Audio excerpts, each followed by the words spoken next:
pressing every single time. Thanks to all the Carlton supporters, thank you for all the love. No sense of playing Glasgow, and there's a magic moment. Ball inside 50, control! He strikes it beautifully. He's got it. Oh, how about that for an intro? Hey, that's near bad, is it? That's pretty spectacular, that by old Shaddy, I've got to say. Absolutely. Ladies and gentlemen, welcome to the 2020 off-season daily recap. We're back, Pom. By popular demand, we had to do this again. You know, it served a great purpose last year. Everyone got to see the moment where you and I were on live, I don't know if you call it television, on live stream, watching that countdown clock while nobody walked into that fucking trade room and we were left with eggs in our faces, mate. Good to have you back for another year, my friend. Hey, it's good as well. Look, the originals are back together on the same screen at the same time. It's always a pleasure teaming up with you, Tez. So, yeah, it's good. Hopefully we'll make some more memories this year with your countdown, but it'll be a celebration at the end of it, not depression like it was last year. Absolutely, mate. And just for those of you who were here last year, you know exactly what this time of year is all about for the channel. For those of you who were new to the channel this year, what we're going to do here, it's free agency period, obviously. Trade period is going to overlap with that as well. There's so much news going on every single day. It's so hard to keep up. In 30 minutes today, we're going to go through every single thing you need to know for the day, and that's it. This is your spot, 7 p.m. every night for the next couple of weeks, and so we're excited. Obviously, want to thank Saad for the introduction. He put that together. I think that's a nice little touch. But we've got a few things on the agenda, guys. We're going to get your thoughts on a few things as well. We're going to clear the air on a lot of these rumours and innuendo. And, mate, let's get stuck into it. Why don't we start with the first item on the agenda? As you'll see, our members for the channel, you will all feature down the bottom here. We thank and love you for your support.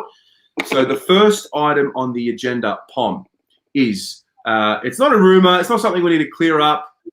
It's about Zach Williams, and there are some things I want to talk about with this because you and Joe obviously spoke about it on Friday, about the deal being done on Friday. But what we did see afterwards was his first interview on the club website. So I wanted to get your thoughts on it, and I wanted you to get your thoughts at home on it. What did you think of the Zach Williams interview? Oh, for me, I think firstly, tremendously well spoken. I thought he was absolutely fabulously well spoken, which was something that didn't shock me, but you could see there was a genuine air of happiness. It wasn't a forced happiness. I got the vibe that he's a very down-to-earth, mellow guy. And for me, I think one of the big things that really stuck out for me was his intensity and his passion and the way he talked about. It's almost like fulfilling a dream. I saw there was them family posts as well. His sister had put up. Genuinely, he's a Carlton boy. I know me and Joe touched on it as well, but I'd gone back to watch him when he was drafted, and he did a Q&A, and he talked about kicking the winner for Carlton. That was one of his memories, playing in the garden, doing his own commentary. So for me, it felt like a homecoming. I felt like it wasn't a new signing. It was almost a bit like interviewing Eddie Betts. It felt like it was an old friend reunited. So I'm super amped to see this guy. Super amped. Yeah, look, there are a few things for me. I've watched Zach Williams play, not as closely as I don't think any of us have really watched him closely.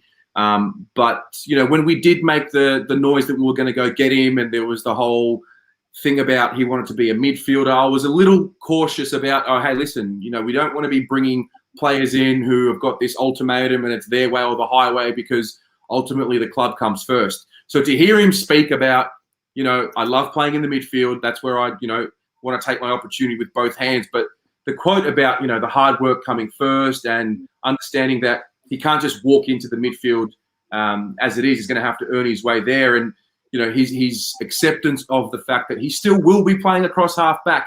That was a big thing for me. The second part of it is a lot of talk has been around his contract. You know, we've got Kane Corns, who's come out and said, if I was Carlton, I would like to know what they've seen from Zach Williams to think he's the next Chris Judd. And maybe we'll touch on that. But we're talking about a 6-year deal. It's a big commitment. What are your thoughts? And you guys at home as well. What are your thoughts on the deal? We know it's a 6-year deal. we don't really know the value of it. I refuse to believe that he's going to be paid $900,000 every year for 6 years, but that's just me. So what do you make of the contract? Well, I think for me, like you say, for me, I thought the way it was worded was up to. So you've got to remember that last year it was up to $1 million for Jack Martin. Now, the club 2 months ago redid Jack Martin's contract. They paid him the smaller wage first. He'll get the $1 million next year with the adjusted cap, and then he goes back to around 500K. Up to me just says it's front loaded. So, I mean, and that makes sense. We've got the extra room in the salary cap. But I always have this rule, when I have the same rule in soccer as well, that your trade value is what you are now. So for me, your trade value is what you are now. Your contract, for me, is what you are worth to the club. So if this guy goes and wins us a flag, he's instantly best 22. Instantly best 22. So for me, he's worth every damn cent. And last year we had the reservations of Jack Martin, and I think Jack Martin was a hell of a lot more of a risk than Zach Williams is. When you look at this guy's numbers as a midfielder, 22.8 touches, 4.4 tackles, and just under 7 clearances. And that's if you take away his halfback numbers. They are very good to elite numbers. Worth every damn penny for me. And Kane Corn, for me, is just showing me what it's like when I was 14 and I had a crush on a girl. I was obsessed with them, and I used to bully them and, deflect it so you didn't know that I had an unrequited crush. He needs to get off our tails. I mean, Kane Corns, have a word with yourself, mate. Yeah. I also got the feel that we've offered him the opportunity of a lifetime, long-term contract, security, ability to play for an up-and-coming club. We know that we like just to feel valued. So we've really put it in his court, and I just got the vibe that he's so excited, he's grateful, and he understands how important it is for him to play for the club. At the end of the day, with a big contract like that comes scrutiny. You look at Mitch McGovern. So what would he need to do? And this is something I'm going to read out from you guys at home. What type of year do we need to see from Zach Williams in 2021? And I guess, but let's start from 2021. What do we need to see from Zach Williams to be sitting here next year saying, okay, it was justified? Like, is it a best and fairest placement? Is it X amount of possessions?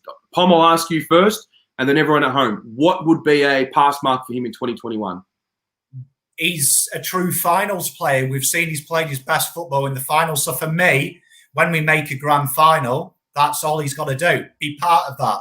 He's there with 21 blokes for me. And I can't remember the last time we signed a player that is instantly best 22.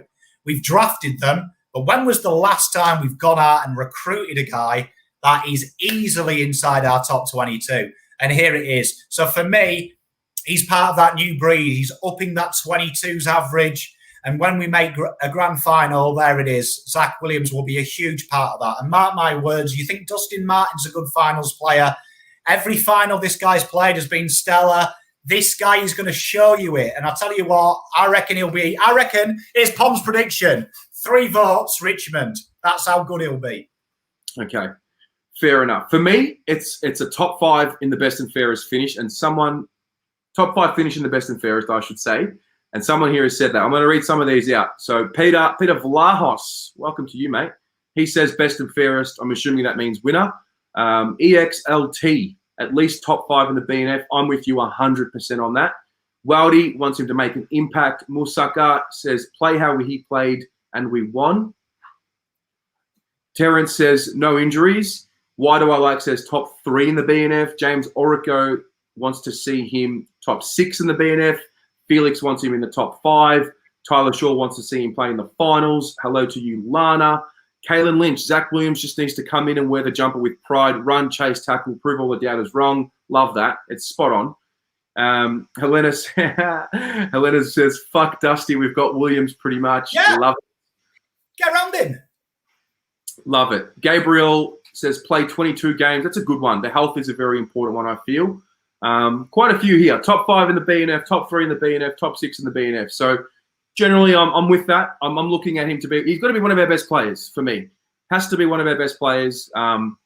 Something like 20 to 20 – probably 23 to 25 a game if we go back to extended quarters. But anyway, we'll see how he goes. I love the way he plays. He plays with that will to attack. And the other thing that I think about him is, especially if we get Saad, if Samo then pushes up the ground, I feel like Zach Williams' game is infectious and he will bring out that attacking flair to a guy like Sam Petrevsky-Seton. We'll see how it plays out, but I'm excited to be talking about it, Pom.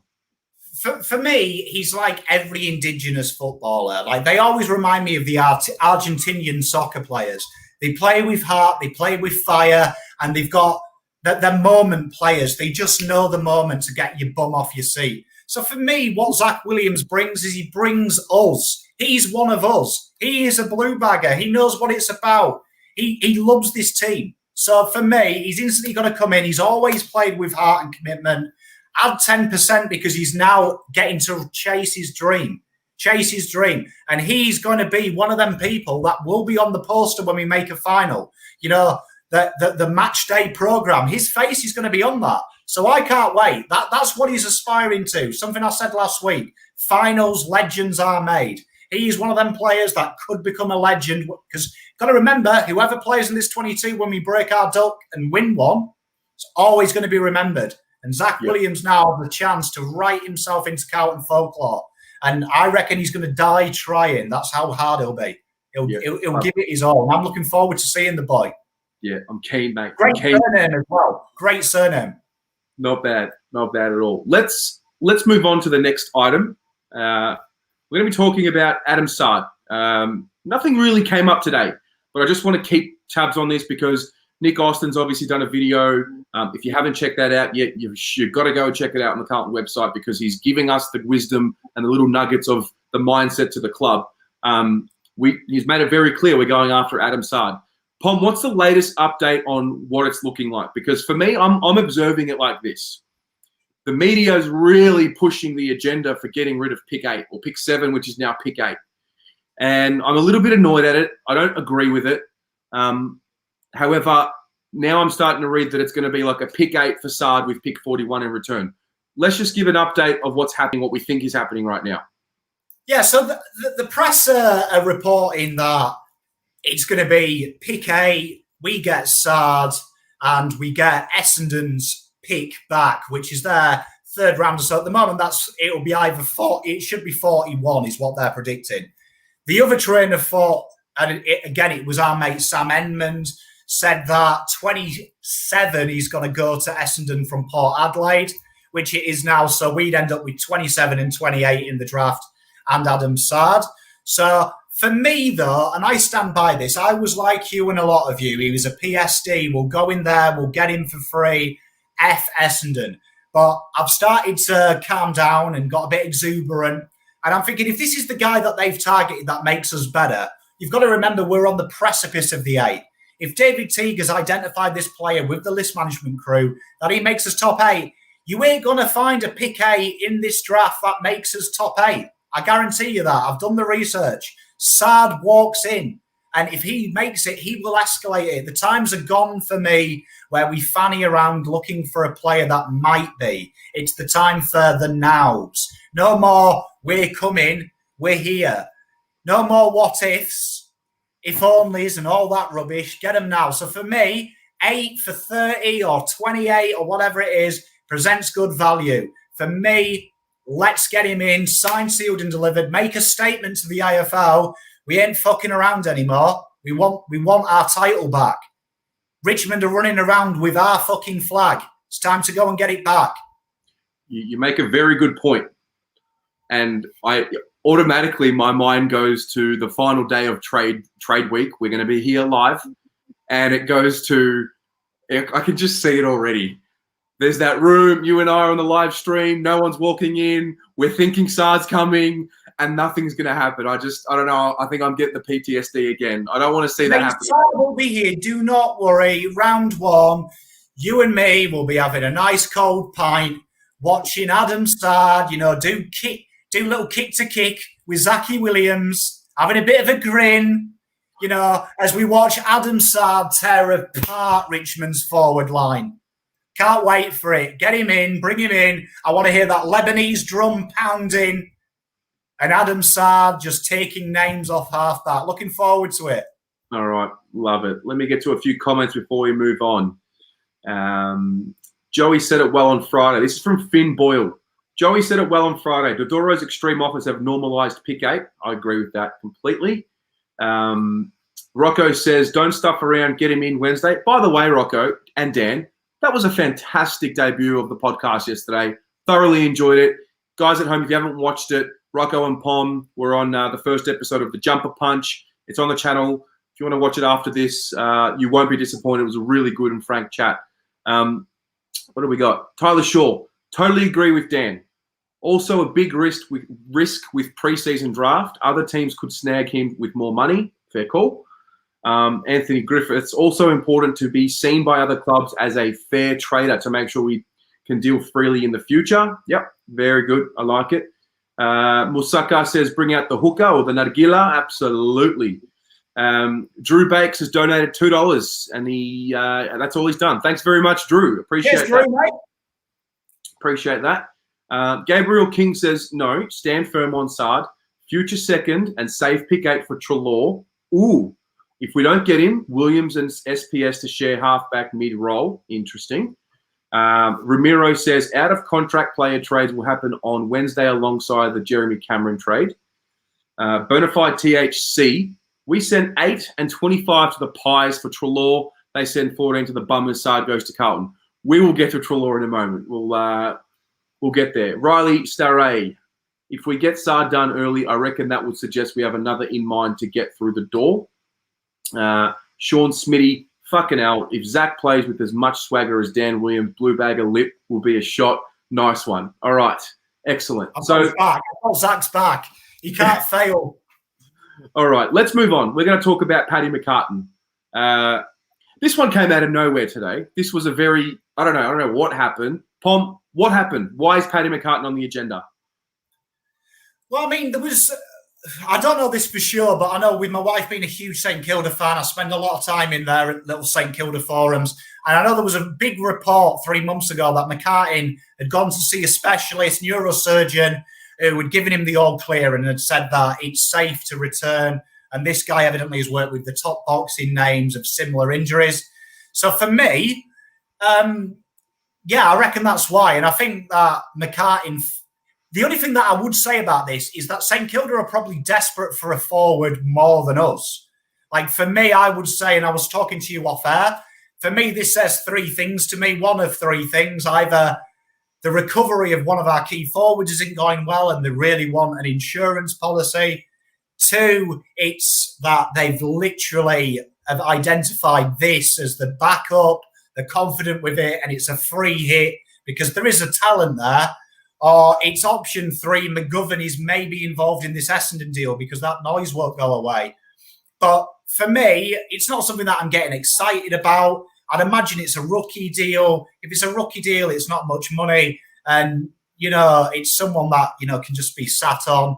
I mean, he's a talented player, let's be honest. McCartin, I don't think anyone's saying he isn't. He's a pick 1. They don't give pick 1s out. But it's not something that, I'm not running out and saying we're top 8, we've got Paddy McCartin. I'm not going to run out and say that. Of course. My initial reaction was, what the fuck is this Facebook page? Like, that was my initial reaction. Like, this is bullshit. Like, what, Facebook bullshit that you see online. Facebook is the melting pot for a lot of that crap. But I was wrong because it was reported all over Twitter. He'd done a medical and, like you said, we did speak about it offline before we started. And, if there is a situation where Nick Austin is saying, hey, I don't agree with the 3 tall forward system that, the previous list manager and list management team have come up with, we're going to get rid of someone like a McGovern and Callum Moore, for example. Maybe it would make sense to have a guy like Paddy McCartin on the list if he's done a medical and it's come through successful and he's okay. Would save a hell of a lot of money knowing that, A, Cripps is out of contract next year. Harry will be commanding a new contract soon. And B, it could be another play for a player. If it's Treloar, if it's Oliver, whoever it is, could be something to play with there. So, or to help pay Zach Williams a salary. So, don't know. I guess I want to get everyone else's thoughts on this. What were your initial reactions to the Paddy McCartin news? Like, I was just trying to think of what it could be. I mean, I also thought it could be secret option number 4. When I look at our list, we don't have much backup in the key positions down back. So this could be a clear play that McGovern is becoming a swingman, that he's going to go to become that replacement down the back guy, as well as floating the forward line. And McCartin gives you them options as a coach to have a forward who can pinch hit in the ruck, and McGovern goes down. I mean, it's going to cost next to nothing. So if it happens, it's not going to break the bank. Do you know what I mean? There's worse players out there, and there is a ceiling of McCartin. Like, let's be honest, he did show a bit.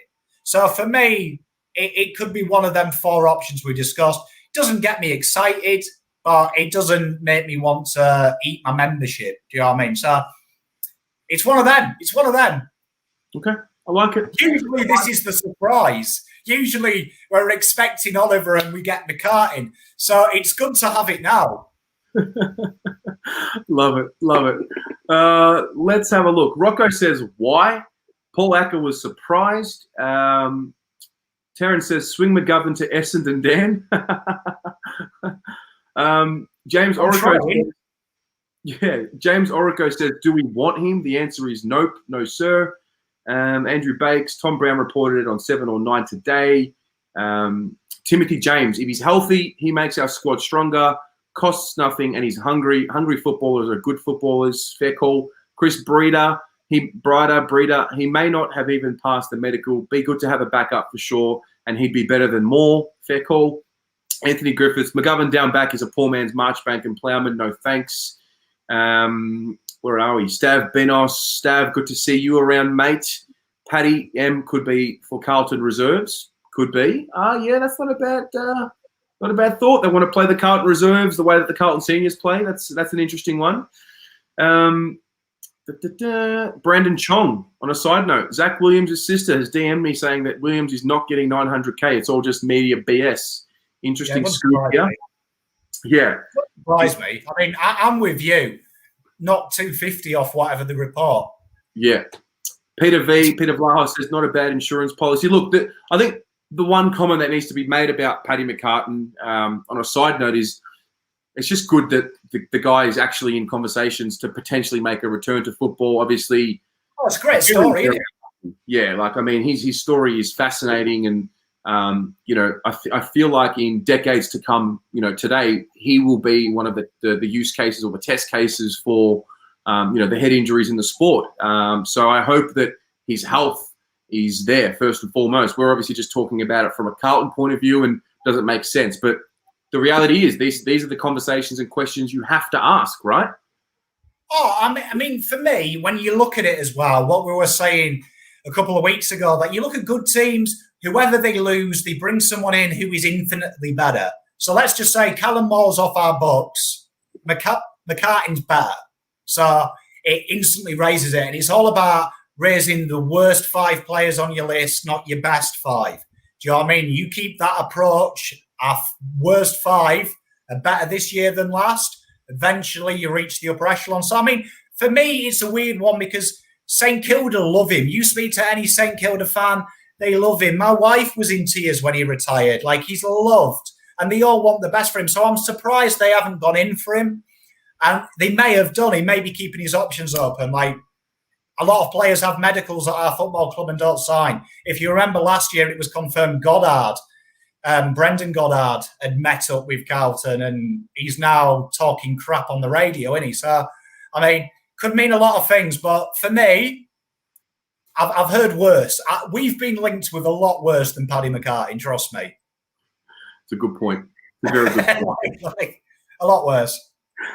All right. So that's the Paddy McCartin situation. It's a medical. We'll see what happens.